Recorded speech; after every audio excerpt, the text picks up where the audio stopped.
Good evening. Welcome.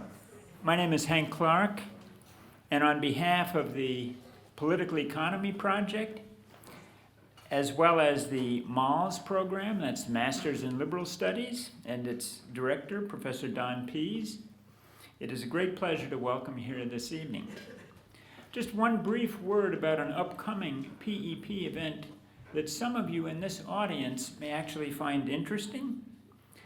On Friday of this week, the Political Economy Project, in association with the College Sesquicentennial Planning Committee, is hosting an academic conference entitled Dartmouth and the World, Religion and Political Economy circa 1769.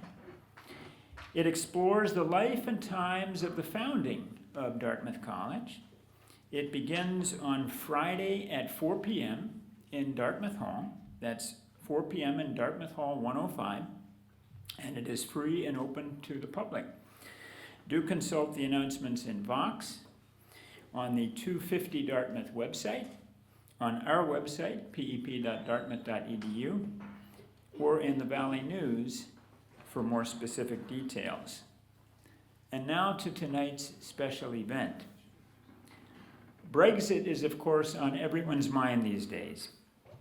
And so it is a rare privilege to have with us someone who, as a ranking member of the Committee on International Trade of the European Parliament in Brussels, has quite literally written the book on the subject.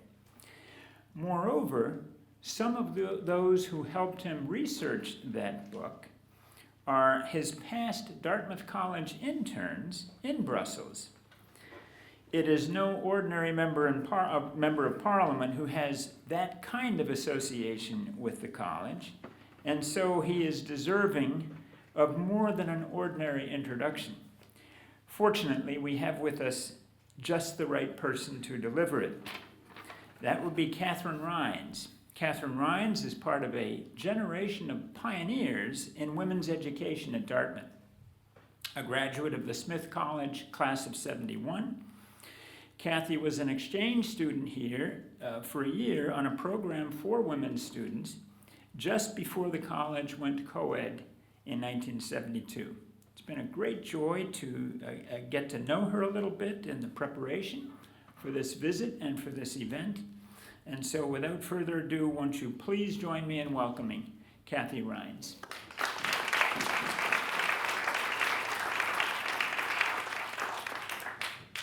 I'd like to thank all of you for joining all of us and welcoming William back to Dartmouth.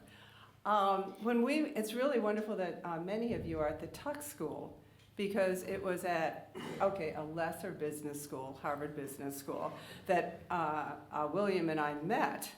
And we were in the oldest 10% at the business school, since we were around 30. And as a side note, William celebrated his 70th birthday last night at Hopkins Center. Welcome. And I would say to William, when we'd be having dinner, now you know, William, I went to Dartmouth when there were 75 women there and 3,000 men. We were part of a social experiment to see if women could ruin Dartmouth. And Meryl Streep was here my year, and we had a wonderful, invigorating time. And then, of course, the college went co-ed. William and I kept a bit in contact with each other, would see each other every 5 years at reunions, sometimes would see each other in New York. And so I kept track, and that William, I knew, became Lord Dartmouth in 1997 when his father passed away.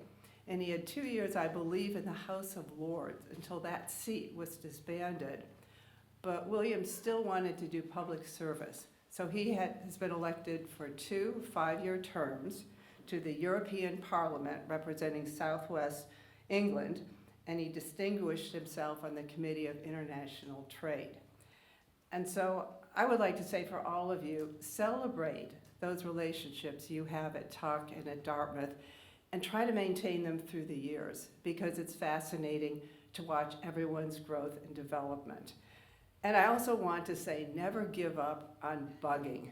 I bugged William for 40 years to come back up to Dartmouth, and he arrived on Sunday after our HBS reunion, and he has been joined by receptions and dinners and friends for the last 3 days. And so it's been magnificent.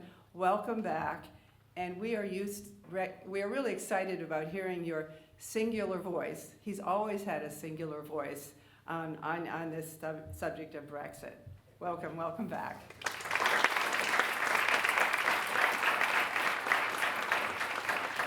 Well, Kathy, that was an absolutely magnificent introduction, and thank you. There's of course lots and lots of thanks, but I must first of all pick out Professor Hank Clark, who's here, who there's been endless email exchanges between me and him, and somehow we're all here. I've also got a special thank you to Don Pease, who has not only arranged for this to be filmed and taped, but also it's out of his budget too. It's coming out of his budget. Now, Kathy thought I should just share with you one little kind of personal vignette, which is that I represent the southwest of England, and I live about 15 miles from the town of Dartmouth in England, from which I take my name. But the college takes its name after the Dartmouth family. And incidentally, it has the same pronunciation. You pronounce it Dartmouth, as opposed to Dartmouth, which is the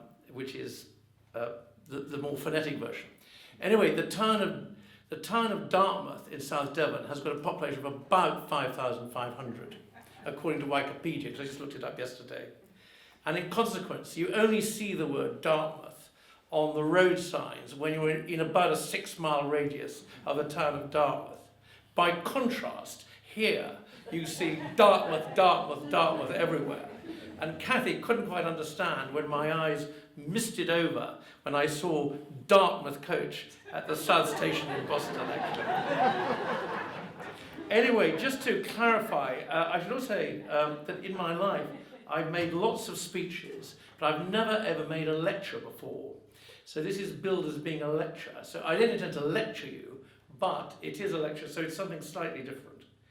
My credentials, I think, just to clarify, is that I was elected and then re-elected to the European Parliament, 2 consecutive 5-year terms. So, and after 10 years, I decided to step down, not least because of my advancing age. And also I have a teenage son at home I wanted to spend more time with. Now, I was elected and re-elected on what is normally described as being a populist ticket. Now, my speech will not address populism, but I would be delighted to answer questions on European populism. I don't want to answer questions about populism in other places, because I don't know anything about it and I think it's inappropriate. I also, just to pick up what Kathy said, I had the privilege of having about 9 or 10 interns in the 10 years from Dartmouth College, most of whom stayed for 6 months actually. And the last 2 were Leo and Lynette. I don't think Lynette is here. I think she said she was going to come, and maybe she's not after all. Leo can't be here, but he can't be here to hear me speak, but he is in Rome. So I think that's actually quite a good thing. Now the question I'm going to seek so let me now get into the meat of what I've got to say. Now, the question is, why did the UK electors vote for Brexit in June 2016? Now, it's easy to forget now, 3 years later, just how completely unexpected that result was. The then Prime Minister David Cameron's favourite pollster told him on the eve of poll that Remain would win by a full 10 percentage points. Moreover, and more telling, Nigel Farage, who was one of the leaders of the Brexit movement, conceded 3 times on the night of the referendum after the polls had closed. So the question which I'm seeking to answer in this very brief presentation was the Leave vote entirely based on fake news and fake facts. Was voting leave irrational, or was voting leave just as rational as any other vote in an election or referendum? Now, I've actually written a book about this, which is called Everything You Always Wanted to Know About Brexit But Never Dared Ask. This is available free on a website called Lulu. I think you'll be unamazed to hear that Amazon does not carry books for free. They just won't do it. But let me first of all address the context. The first question is, should there have been a referendum at all? Now, the consensus view of the great and the good and the political and business establishments is that there never should have been a referendum. And poor old, and the ex-Prime Minister, poor old David Cameron, not that by my standards he's particularly poor nor particularly old, hasn't been able to get a job. He hasn't been able to get a job because he's not forgiven for calling a referendum. Now, I would argue, I'm not arguing points, I'm just giving some basic facts. The fact is that there had been a referendum before about whether we should remain on this matter. But that referendum was in 1975. Now, I'm old enough to have voted in that referendum. And incidentally, I voted in favour of the European thing, actually. But most of the electorate were not old enough to have voted in the 1975 referendum by the time you got to 2016 or 2015 general election campaign. But more to the point, what we voted for had completely and utterly transformed itself. What I voted for, and I tried to avoid using the word, was I voted for something called the common market, which was a free trade bloc. Should we be in that or shouldn't we? Now, subsequent to 1975, in a series of treaties, which I will avoid reeling off, but one of them, perhaps the most famous one, was the Maastricht Treaty. It became more and more a state. And that is why the European Union, as of today, has a lot of appurtenances of the state. It has a flag, it has an anthem, it has a Supreme Court, which is called the European Court of Justice, and it would like to have a European army. Now, that is a very different proposition from the original common market, which is what the British people had actually voted for. And also, it's a bit pedantic, but it doesn't make it untrue. David Cameron, in 2015, the centrepiece, or one of the centerpieces of his election manifesto, was to have a referendum.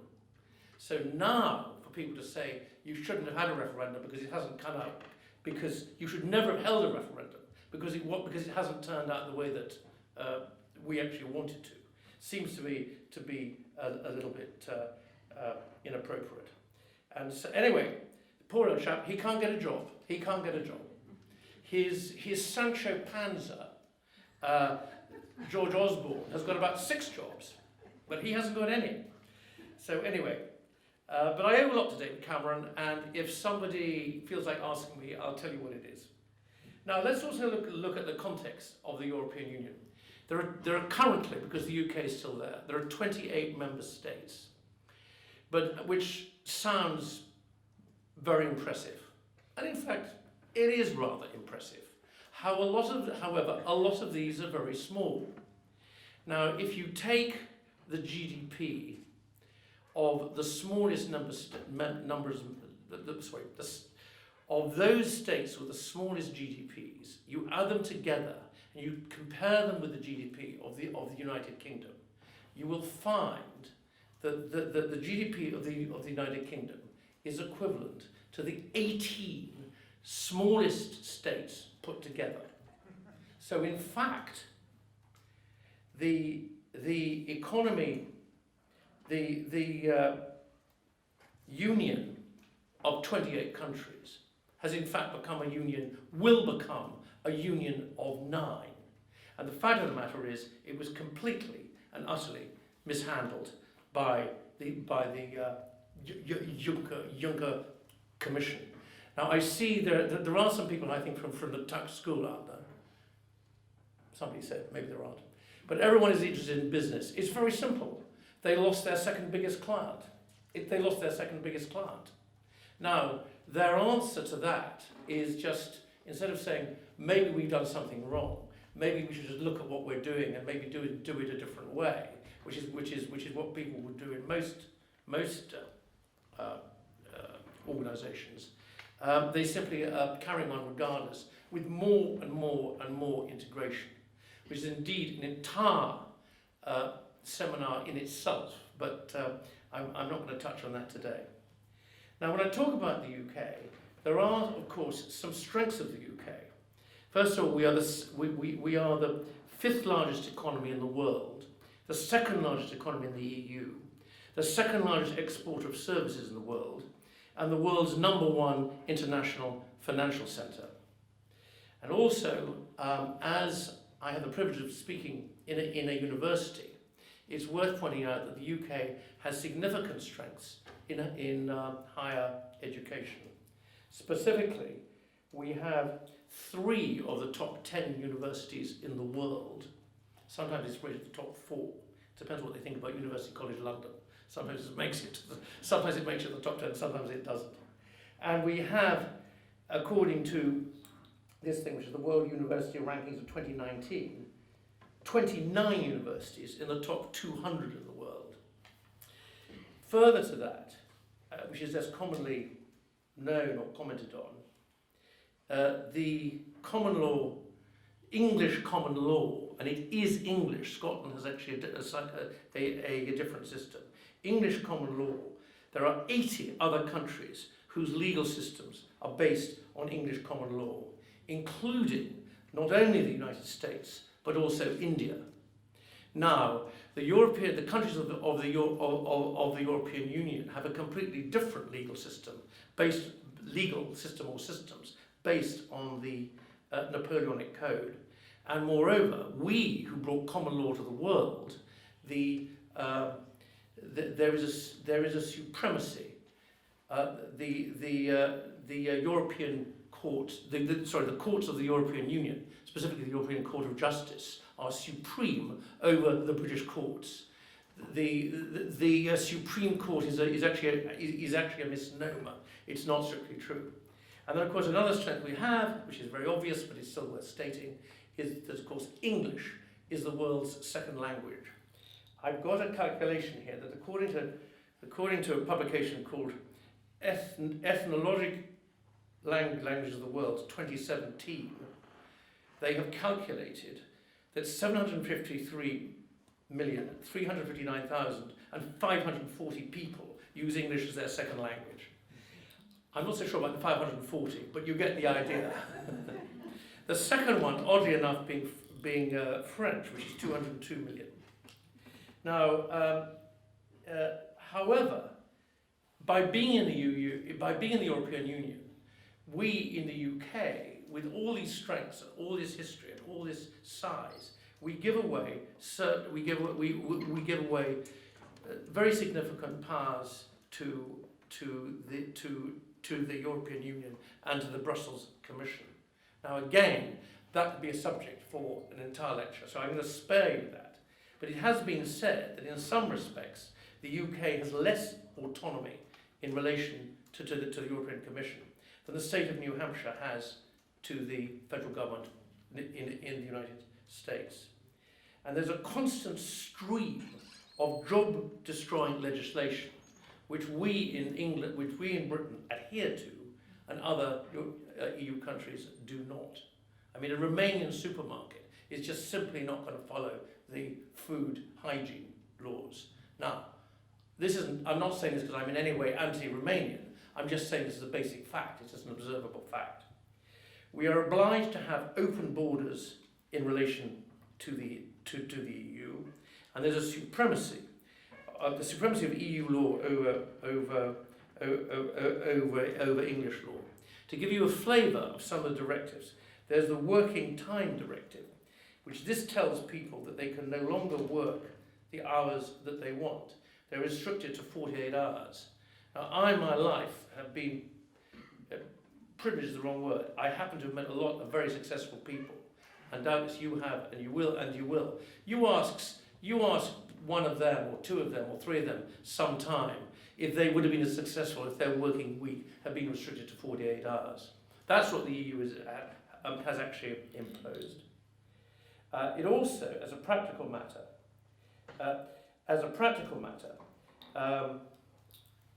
medical services, the National Health Service, the Working Time Directive makes it much more difficult and much more expensive, and well, not only expensive but much more difficult to run a National Health Service with a 24-hour casualty system. It just does. It just does. Now, the whole of this paraphernalia is normally justified by the establishment on the basis of trade. Now, as Professor Clark mentioned, in my time in my 10 years in the European Parliament, I spent 10 years on the International Trade Committee of the European Parliament, and for almost all that time, except for the last 3 months, when I was made to step down, if somebody asked, perhaps somebody will ask me why, I was the ranking member for the political grouping of which I was a part, which was a sort of mini transnational EU party. Now, the way in which it works is that actually not everybody knows this. I know this backwards, forwards, and sideways. I forget that you probably don't, and most people in the UK didn't actually know this. Trade agreements are what is called an exclusive competence of the European Union. The consequence of that is that a nation state within the EU cannot make its own trade agreements.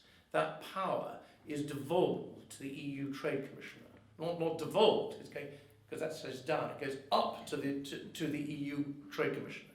So there you have the absurd position, and also the seats of the countries of the World Trade Organization are in abeyance. They have a kind of world, they kind of have an observer status. So therefore we as a country are in, I won't say absurd, but in the slightly bizarre situation that, for instance, Liechtenstein has a full seat on the World Trade Organization. And the former British colony of Hong Kong, oddly enough, has a full seat on the World Trade Organization. But we don't. Our seat is like a non-voting seat and simply has an observer status. So the effect is that the trade agreements are conducted by the Commission.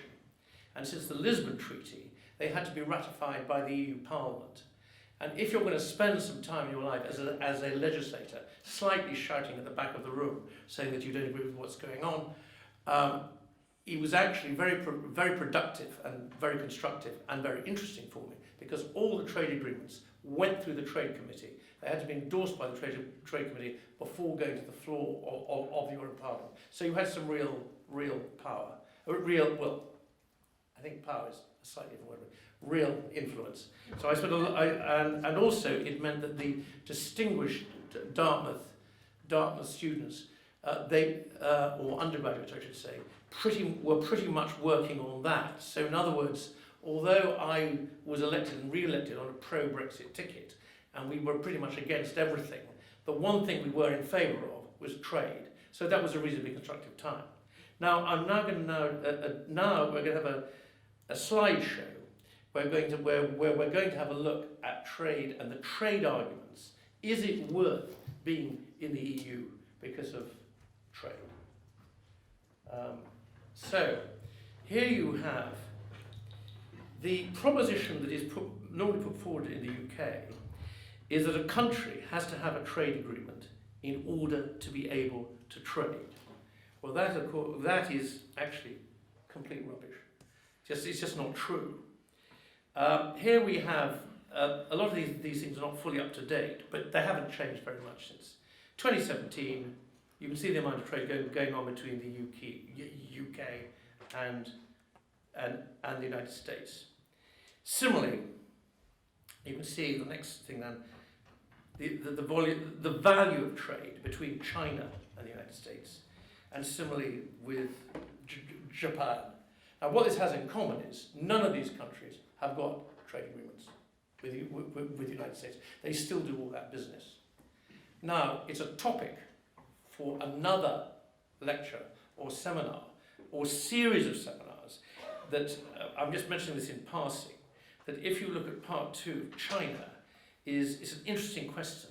Is it really sustainable already? Sorry, how long is that degree of deficit actually sustainable? I don't know the answer to that question, and I haven't thought about it, but it's rather starkly put there.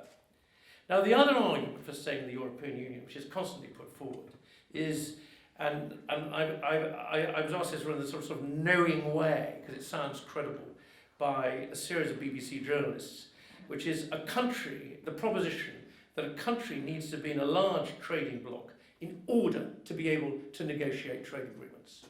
So let's just have a look at the countries with which the United States currently has free trade agreements. If you note them, with the exception of the Sultanate of Oman is in there, it's one of my favourites, but with the exception of Australia and perhaps Colombia and Canada, these are already quite small countries. And also, if you look at the bottom, Singapore, the interesting thing is that the city-state of Singapore has got a trade agreement not only with the United States, but also with the European Union. So the proposition which is constantly put forward that you need to be in a large trading bloc in order to be able to negotiate trade agreements is just totally untrue. It's just not true. And there's a reason for that. It's because it's much more difficult to encompass the needs and aspirations of 28 different countries with differing economies than it is with just one. That's why. That's what the reason is. But this argument is constantly put forward and is never rebutted. Now, the other argument which is put forward is to say, because the UK exports in large quantities to the EU, a significant part of our trade, because of that, we have to be in a political union. In fact, at the Harvard Gala dinner for the 40th reunion, Harvard Business School, I was actually 28, I graduated when I was 29, actually, by the way, just for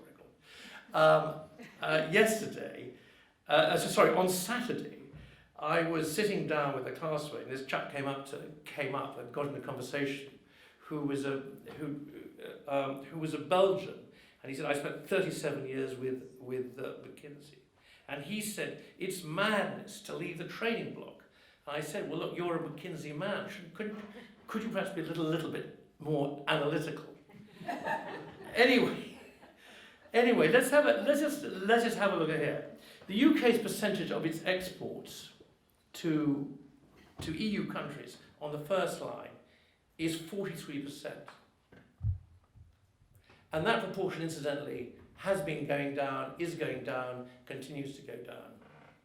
Partly because large chunks of the EU are in semi-permanent recession, which is something we'll come to in a small amount of time. By contrast, in 2015, I'm aware that NAFTA is called something else, but the facts haven't changed very much. Mexico is 83%. Canada is 78%.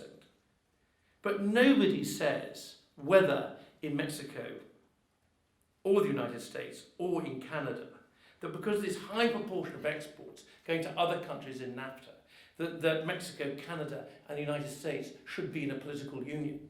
But that's the conclusion that people come to in Europe.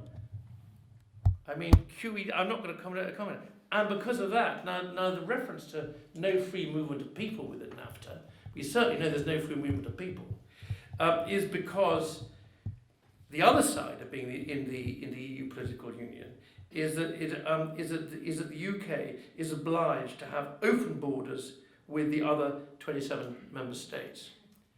Now, there's not really enough time now, but I could also talk at some length, which I'm delighted I'm not going to, on regulatory recognition versus regulatory harmonisation. But the fact is that NAFTA has the better way of doing it. Now these slides, unfortunately, were in a certain order.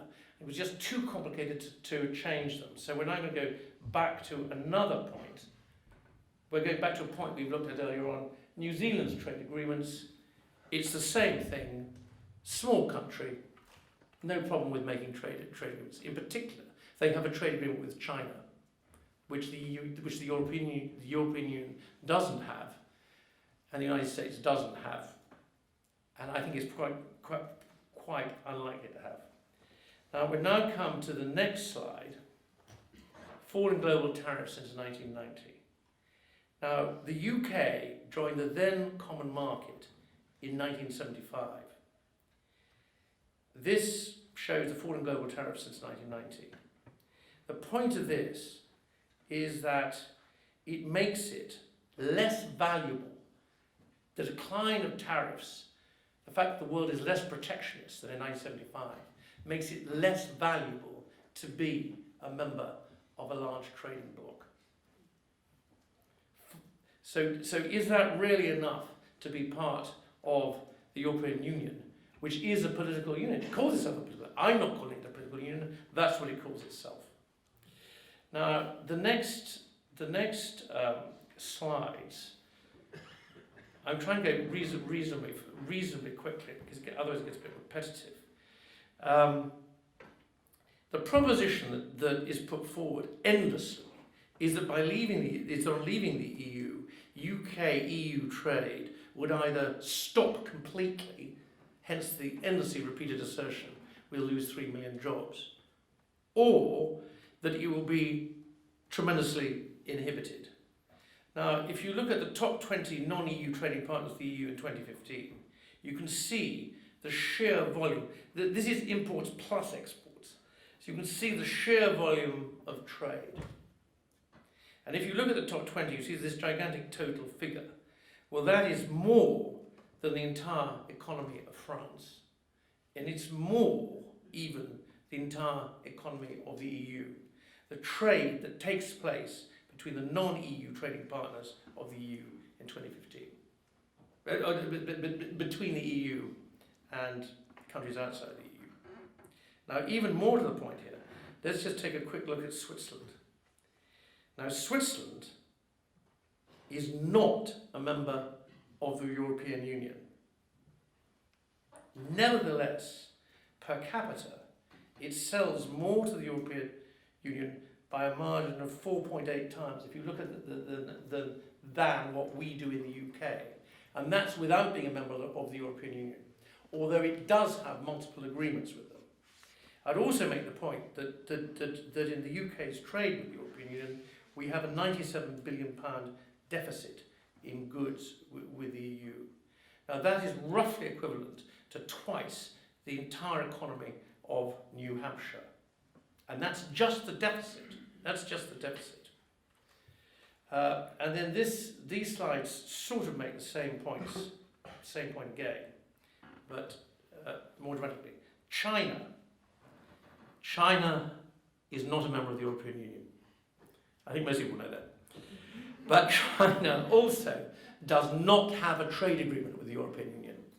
Nevertheless, it outsells the UK, and the figures haven't really changed very much, by these margins here. And it's approximately 1.5 times. And that's without being a member of the European Union and without even having a trade agreement with the European Union.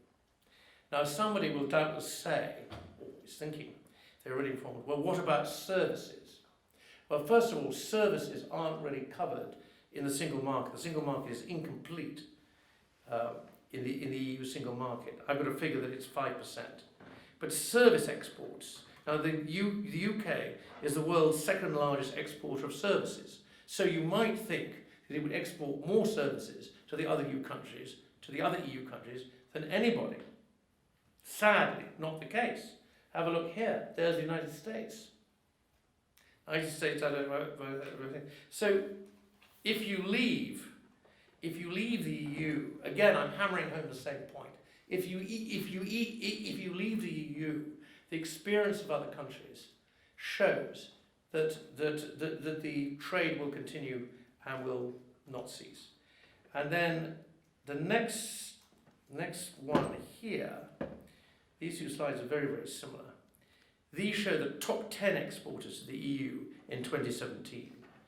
And China, the United States, Russia, Japan, India, and Vietnam, i.e., that is to say, 6 of the top 10, did not then have trade agreements. Japan now does have a trade agreement, but it was not in force in 2017. So there's an obsession in the UK dialogue about deal or no deal, which you may have heard. Well, deal means having a trade agreement. It's arguable from these figures that you don't really need to have a trade agreement. Again, this makes the same point in a different way, which is the next slide. It says the same thing, which is 3 of the top 5 exporters to the EU. Actually, 3 of the top 3, 3 of the top 5, 6 of the top 10, and 12 of the top 20 exporters of the European Union do not have trade agreements with the European Union. So you slightly ask yourself, where is this obsession with deal or no deal, which people are... So sorry, that sounds like a TV program, but no deal. No deal. This is the thing, the obsession with the people in the House of Commons, with that. Where does it come from? Aren't they aware of these basic facts? The answer is no. Or if they are aware of them, and I think some of them probably are, this is simply a proxy to prevent Brexit happening altogether. That's what the thing is about. That's what it's about. And then finally in this segment, not this segment, this paragraph is more like, I'm going to have a look at these are the number of trade. This very useful slide shows the trade agreements which the European Union does have. Now the fact of the matter is, it's over 100. I made a count once and made it 141. It's certainly over 100. But if these people are such friends of ours, why aren't they giving us a trade agreement? They're perfectly well prepared to give trade agreements to El Salvador and Costa Rica, but they're not prepared to give one to the United Kingdom, or so it would seem, without these drastic coercive measures, which includes losing Ulster. Anyway, and I'm now coming to the next very brief segment, which is simply to say, well, how is the EU doing? Is this such a dynamic union? Are the economies so dynamic, so fast growing, that you really, really, really, really want to be part of it? So let's just see what the experience has been. This is superseded by these pie charts, which are much, much easier to see. So there we are. World economy in 1980, percentage of world output, 30.9%. Rather impressive, actually. Good idea to be part of that. However, let's go forward to 2040. And it's actually gone right down. And that includes the Eastern European countries coming in. Now let's go and fast forward now again to the world economy in 2039. And that's what it is. Now I'll also say one thing. That pie chart's wrong. And I'll tell you why it's wrong. Because the 9.9% includes the United Kingdom. If you take the United Kingdom out, it's 7.65%. So you're part of a trading bloc, but in order to be part of the trading bloc, you have to give up your sovereignty, you have to give up your laws, you have to you have to obey the rules of an unelected commission and the rest. Is that a good idea or not? Well, that's for others to decide. Now, the other way of looking at this is rather a rare one. EU prosperity. You see lots and lots of slides showing, you see lots of statistics showing unemployment. But my friend and former colleague, Professor Tim Congdon, had a look at employment. And the conclusion he came to, which is quite an easy one, is that prosperous countries tend to have a higher proportion of people employed than not so prosperous countries. And I would particularly draw your attention to the Eurozone at the bottom. 66%, only 2/3 of the workforce are employed in the Eurozone countries.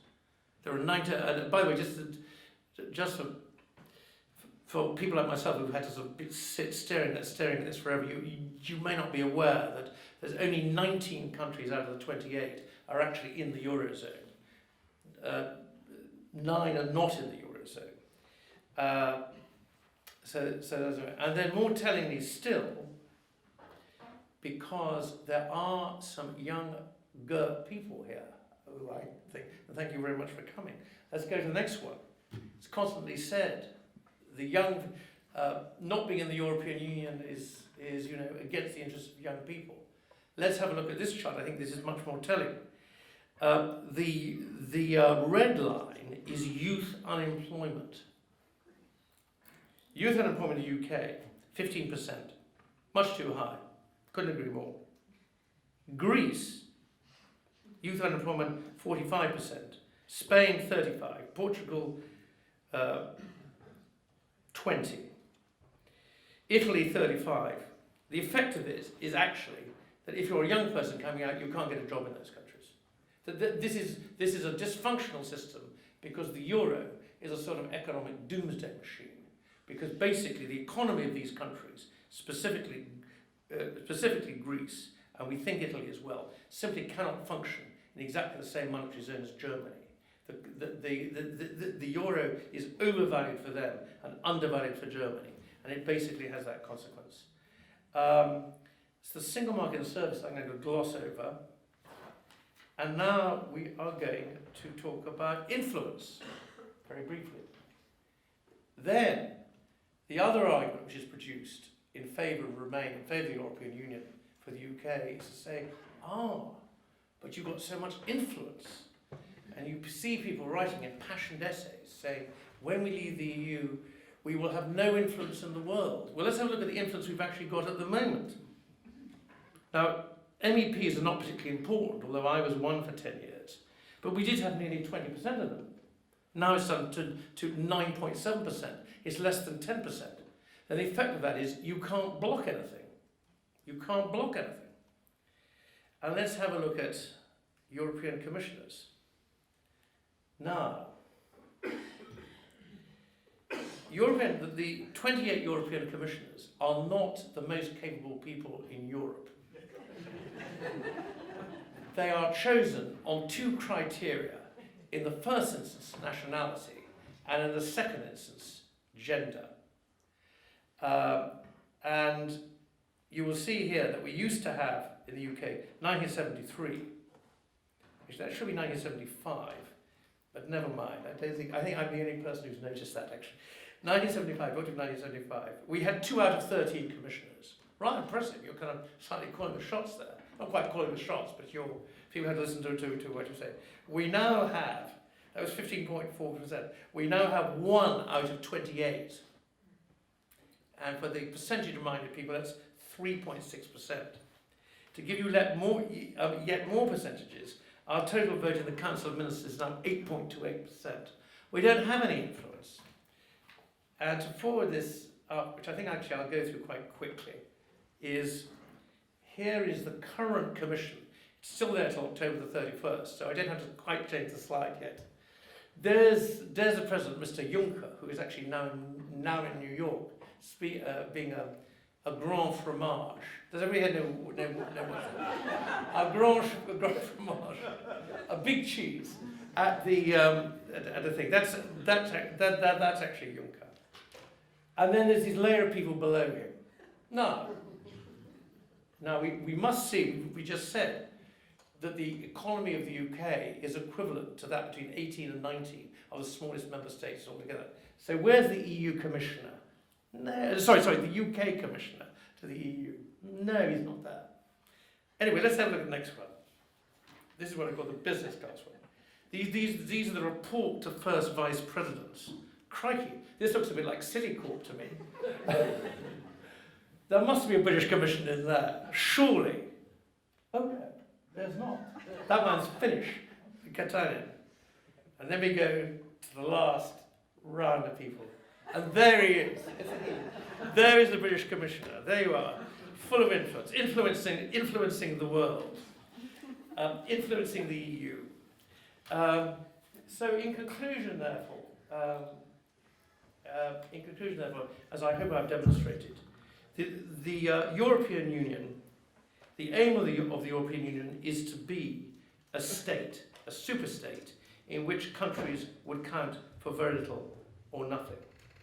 A country can still trade a country can still trade and trade profitably and in large volume and value, irrespective of the fact of whether it's a EU member or even whether it has a trade agreement. The EU is essentially a protectionist, undemocratic construct with very poor economic construct, with middling to poor economic prospects, which also incidentally happens to be anti-American. These are the basic facts. These are facts which you will never hear and almost never read. And to quote the great Dartmouth College motto, Vox Clementis in deserto. Thank you, sir. For the last 10 years, I feel I've been a voice crying in the wilderness, a voice unheard, an unheard voice at that, crying in the wilderness. But I think I will find, rather than end up with that, I will end up with this, a quote from Winston Churchill. If Britain must choose between Europe and the open sea, she must always choose the open sea. That's the one political aspect of it, the rest was election. Thank you very much indeed.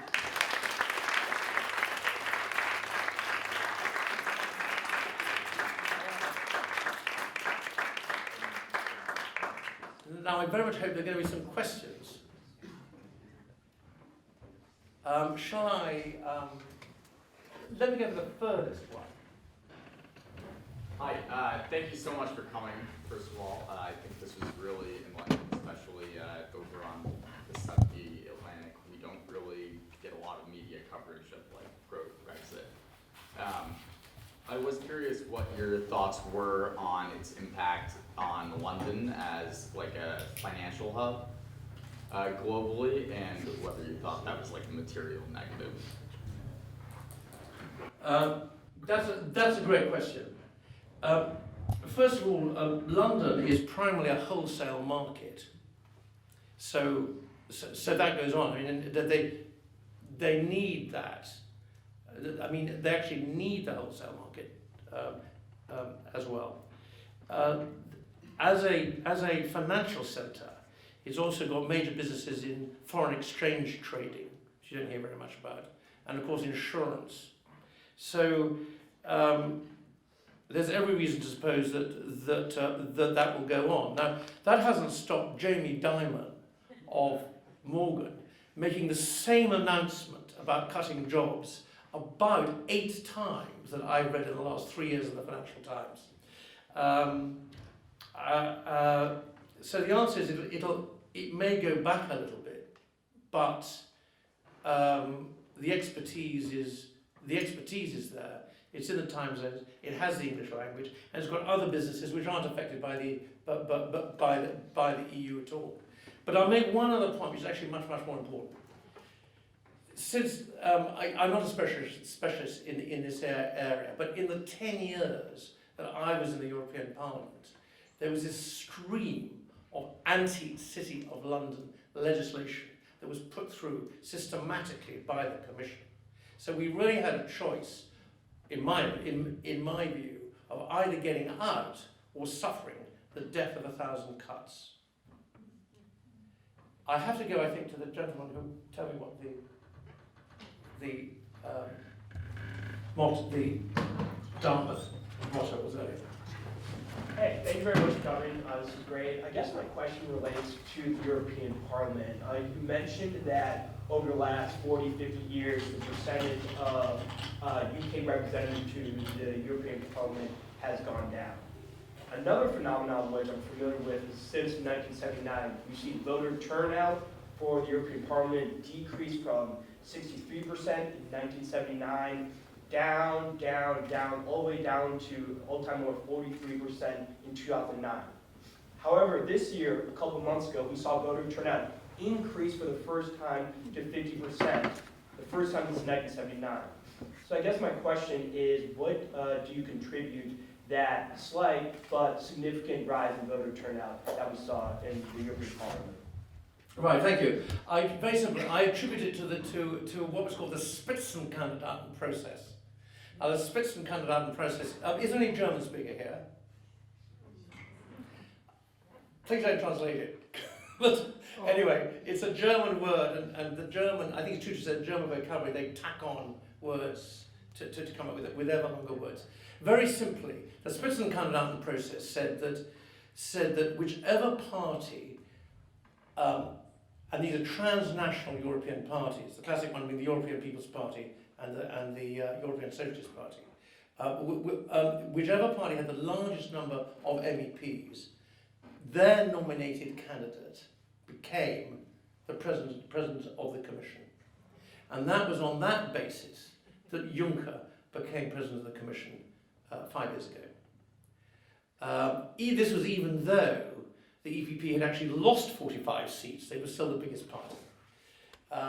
Now, what happened was that there was a process of people going round the EU, having public debates, and all the rest of it.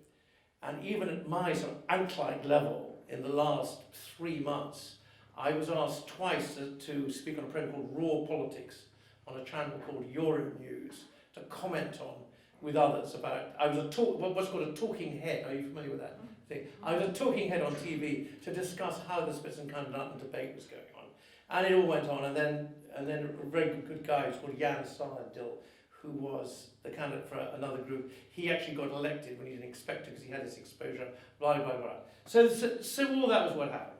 So that was the process, and that pushed up the turnout. But what actually happened afterwards was that France and Germany got together and they said, we don't care who the candidates were. We don't care who the candidates were in this process. There were about 8 of them, actually. Not quite as many as in the Democratic primary, but there were still 8, who's standing in lecterns, making set-piece speeches, the whole shtick, and having people like me saying, that they didn't perform very well. But I mean, you get the idea.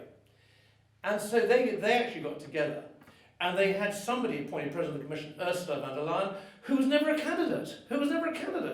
So the one democratic fig leaf, where there was a certain one thing, just doesn't exist anymore. It's a profoundly anti-democratic and undemocratic construction. So I wanted to just go back to what you were talking about before with the trade agreements, or the lack of a need for one in the Brexit negotiations. So I understand that your point is effectively the UK can trade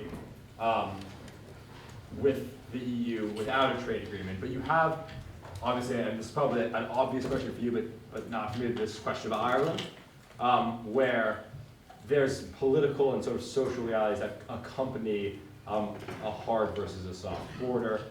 How do you see working out, I mean, in other words, do you need a free trade agreement with Ireland in order to prevent significant political and social fallout? Or can you kind of have a no-deal Brexit without those consequences in the UK-Ireland relationship? Is that clear? Great question, and people are scratching their heads about exactly that question now. But let me have a go at it myself, if I may. First of all, you can't have just a trade agreement with Ireland. You have to have a trade agreement with the entire EU. That's the problem. I mean, that's slightly the point. In my remarks, what I didn't really say, which I should have done, is that you don't need to have a trade agreement, but of course it's desirable. It's desirable. It's a bit like, having an arse seat on the plane. I don't know. It's desirable, You still get from A to B, but it's better if you don't. Actually, I'm not sure that's a very good analogy. But it's better to have a trade. Now, let's talk about Ireland and the Irish border. And more nonsense has been talked about this than ever. Now, in my view, Mr. Barnier, who I know slightly, who's the EU negotiator, is an absolutely brilliant man. And he danced rings around our totally inadequate Prime Minister and an even more inadequate civil service in the negotiations. because the Irish border was never, never an issue. And the reason it wasn't an issue is very simply this. No Irish government can possibly put up a hard border in Ireland. And what they should have said, the British government should have said, and my understanding is, in some little press report that Boris Johnson has said, he should have said to the Irish, we don't want to put up a border. We are not going to put up a border. If you want to put it up, you do it. So actually, it's a slight non-issue. Now, in terms of the Good Friday Agreement, which is endlessly quoted, I don't know if you've ever read the Good Friday Agreement, but unlike most of these agreements, it's only 10 pages long. I was never going to read it, but somebody who had read it pointed aside and said, you really ought to read it. It doesn't mention the border once. The border's not even mentioned once. Moreover, the EU were never party to that agreement. It was between the British government, the government of the Republic of Ireland, and the United States. The EU were not a party to the Good Friday Agreement, and it doesn't mention the border. It's not mentioned once. By the way, the reason it's not mentioned once is because it was a very thorny subject even then. So you don't want to talk about it too much if you want everybody to be friends. There's certain things you don't talk about. And then finally, but I mean, what you are right about is that if there is a so-called hard border, which there shouldn't be, the big loser will be the Republic of Ireland, because most of their trade goes through the UK. Big loser. And Mr. Varadkar the Taoiseach is playing a very, very dangerous game. Very dangerous game. It's quite fun at some level to sort of stick it to the former colonial masters, but there's a limit to how far you can go in the interest of the people which you represent. My question is just about looking to the future of the EU a bit more. So do you think if the UK does leave on October 31st with no deal and the effects, the negative consequences are minimal, do you see in the future some more anti-EU movements developing in other big EU nations, and then eventually, really long term, the eventual splitting up and downfall of the EU? Or if Britain were to leave and the consequences were minimal, the negative consequences, do you then see that having like a ripple effect later on? Well, that's a great question, and could be the subject of minimum a doctoral thesis, and certainly the subject of a book. But anyway, let me have a quick go in about 90 seconds.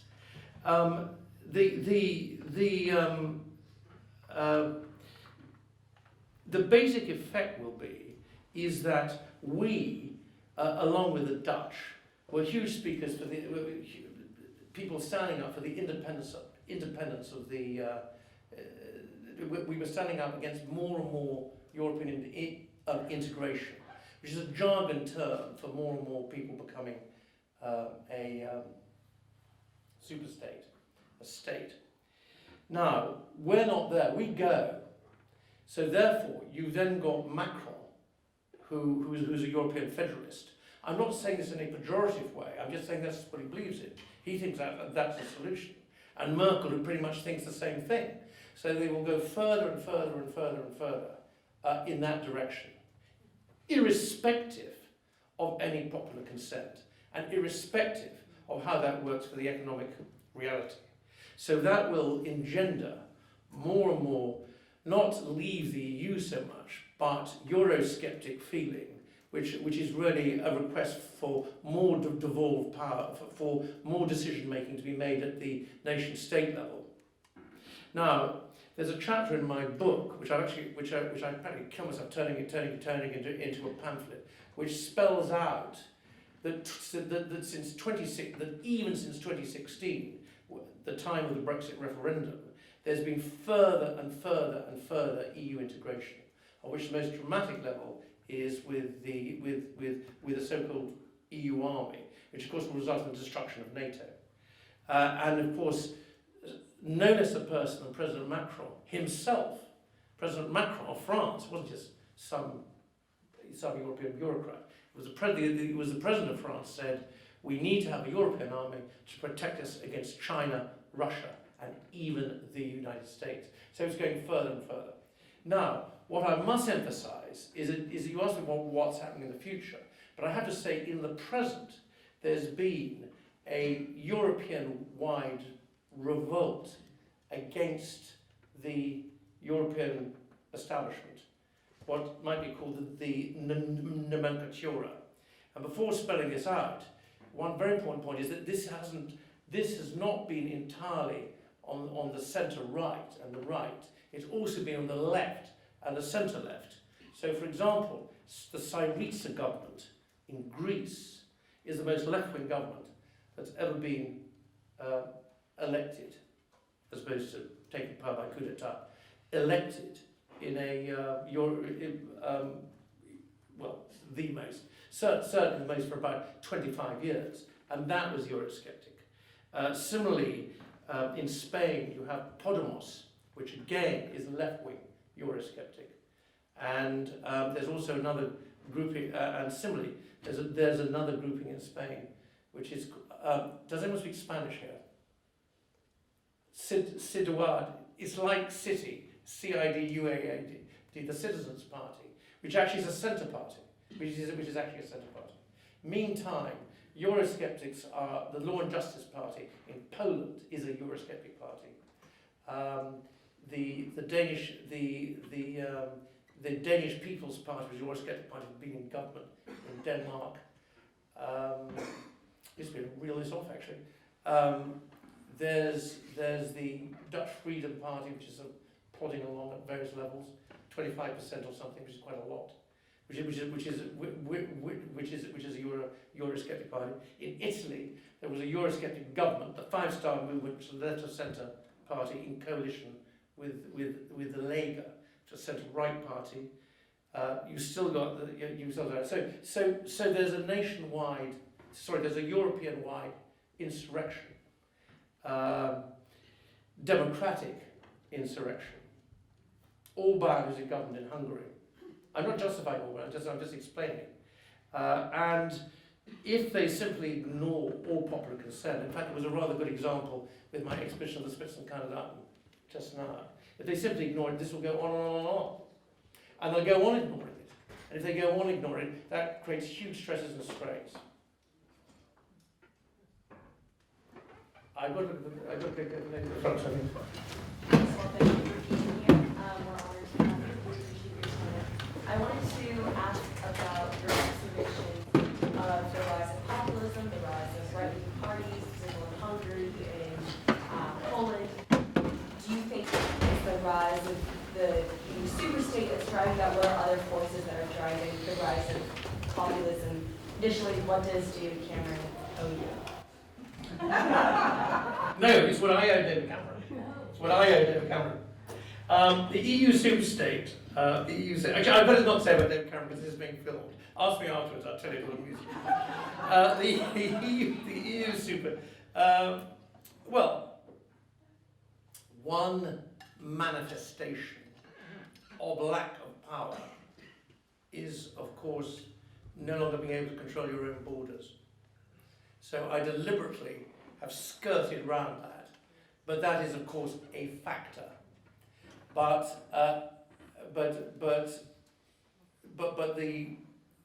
the rise of what might loosely be termed populism across the political spectrum in so many countries cannot just be a coincidence. And my hypothesis would be, is a great subject, as I say, great subject for a PhD. My hypothesis would be that it's because the powers that be have just simply ignored the objections to more and more integration, to the EU becoming more and more a superstate. Because I mean, don't forget, there are huge cultural differences. There are cultural differences, language differences, religious differences between all these countries. I mean, quite big ones. So to just steamroller it through, and they have different economies at different stages of development. So I think the answer is yes. I think that it is that populism has been given rise to, in large measure, because of this. And immigration is simply one manifestation of that. Sorry, mass immigration is simply a manifestation of the powerlessness of a country, of the nation state. Nation state is a very pompous word, of a country, of the government of a country. And that's certainly been a bit of a driver. Sorry, yes? What are your thoughts on the possibility of a second referendum And if there was a second referendum, what would the question be? Well, the second, well, first of all, one of the fascinations about politics is that nobody knows what's going to happen. And one of the fascinations about Brexit politics is that people really don't know what's going to happen. I mean, nobody ever thought the Brexit side was going to win. As I said, that Nigel Farage conceded 3 times. It would be very bad for the UK if there was one, because we now have a politically very divided country. If we have a second referendum, first of all, a lot of people who voted, who were on the winning side in the first referendum would say it shouldn't be taking place at all, and they'd have a bit of a point. Because is this like women's tennis, best of 3 sets, or men's tennis, best of 5? I mean, it seems a bit ludicrous, and also such a referendum would be highly divisive. And then, of course, I will say that the referendum question, the first referendum, was determined by an objective commission, and it should certainly be done the same way. Now, what half the people who are advocating a second referendum in the UK are trying to fudge the question in such a way so it'll come out Remain. But I will answer your question in a slightly unsatisfactory way by saying that there shouldn't be a second referendum, because I think it would be very, very divisive, and we're divided enough as it is. I think I'll take 1, 2, 3. First, who had a hand up before? I think you had a hand up before. The one who had a gentleman had a hand up before. Yeah. I'd just like to know your thoughts on Scotland and the possibility of their nationalist movement wanting to separate themselves, or at least have partial independence from the United Kingdom because of the Brexit vote. Well, first of all, there is a very strong nationalist movement in Scotland. There is a very strong nationalist movement in Scotland. Come what may. They actually went back. I was looking at some statistics about that the other day, as one does, and they went back a bit in the 2017 election. They actually went down to 37% of the vote, and 38% of the vote in Scotland did actually vote to leave. So it's not 100%, but I mean clearly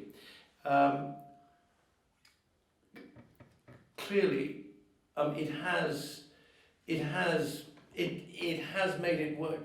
It has made the argument for Scottish nationalism can be put in a slightly different way, because they can say we're always outvoted by the English, and so I mean Scottish nationalism is not going to go away. Now my theory, if I was in charge, what I would do is there's a lot of powers that the EU has, some of which I enumerated, but for instance, principally on agriculture and fishing. And I would say there's go to the Scottish government. So therefore you say, do you really want to have these powers that you've now got, which affect people in Scotland? Do you really want to give them to Brussels? Is that what you really want to do? I think if they did something like that, it would be much helpful. It would be very helpful. But unfortunately, I'm not sure that's going to happen. Turn with the white shirt. Sure.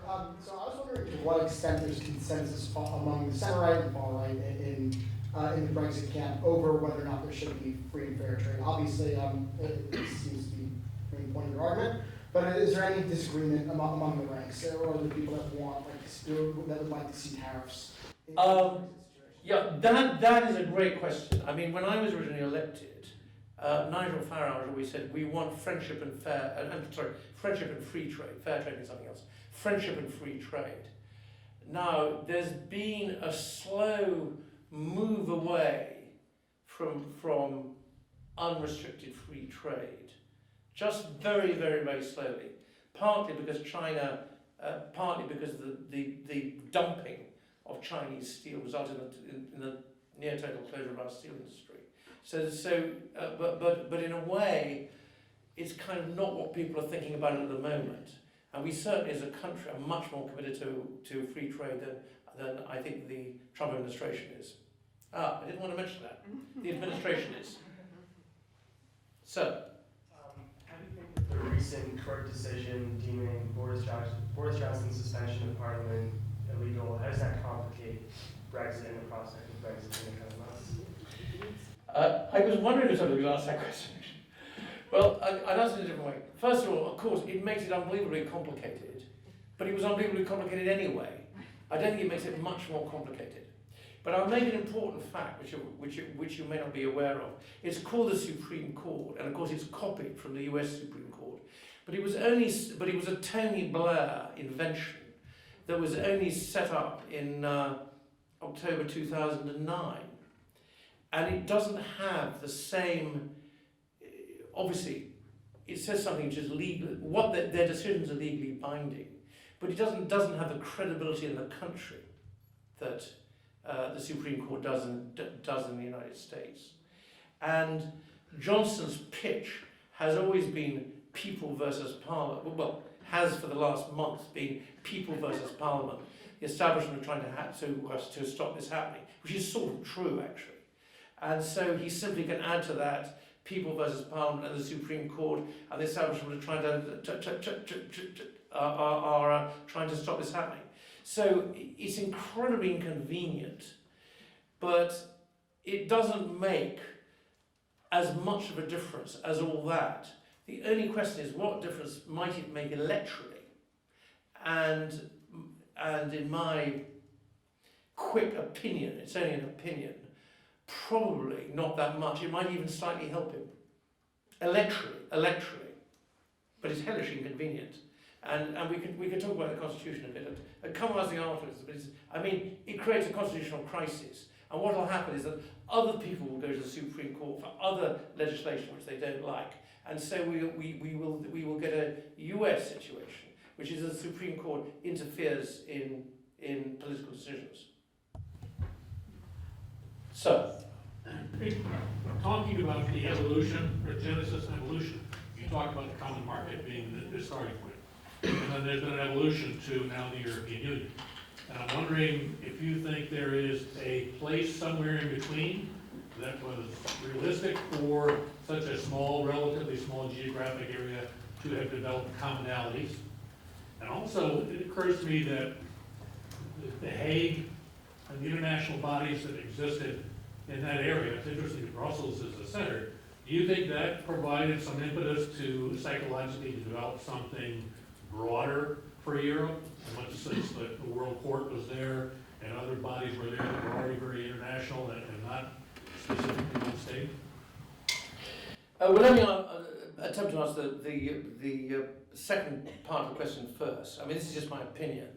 And I have to say that despite showing me when I think when I came in at 5:35, I have to say no. I mean, it was basically set up by Jean Monnet, who was French, and I don't think that the existence of the International Court of Justice in The Hague had very much to do with it. Now, you actually spoke about a small geographical area, but these are actually quite big economies, or were quite big economies. But it is a small geographical area. But of course, it makes eminent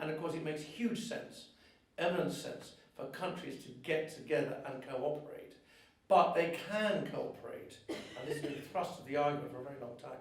They can perfectly well cooperate without being in a political union. That I see as a point. Thank you for all the things you said. It was really engaging. I'm sorry, my question is kind of general. So I wonder, what's your take? What do you think about how the relationship between, if Brexit with no deal do happen, and what would be the relationship between Britain and other previous EU member countries in terms of, for example, trade or even political wise? Well, that really is I mean, people always say great question. That is a great question, and that's a question which we don't really know the answer to. But I will say that the conduct of the EU negotiators who've been determined to administer a punishment beating hasn't really helped. And I think what will happen is that deal or no deal, I think that there'll be a movement of trade away from the EU towards other other countries and other trading blocs. In terms of personal relations, I mean, I think they're a bit fractured, actually. I think they're a bit fractured, a bit unnecessary, so. I mean, if you give the analogy of divorce, has this been a straightforward divorce, or has it been a divorce which has been difficult for all parties? The answer is it's been a very difficult divorce, and I think it's been a bruising experience it's been a bruising experience. Now, the only thing is, which is not on the whole picked up much in the European media, let alone the American media, there's a completely new commission that comes in on November the 1st. And as you will know in most things in life, when there's completely new faces, it does make it easier. And it's so much in everybody's interest, particularly the interest of the EU. They have a huge trade surplus with us. There's a massive interest to be friends, and don't forget, we have very important relationships with defence, not least in NATO. And but I think there may be a quite tricky period of readjustment, but it should be only 1 to 2 years. One more question, perhaps, for Lord Dartmouth? If not, thank you very much for being with us.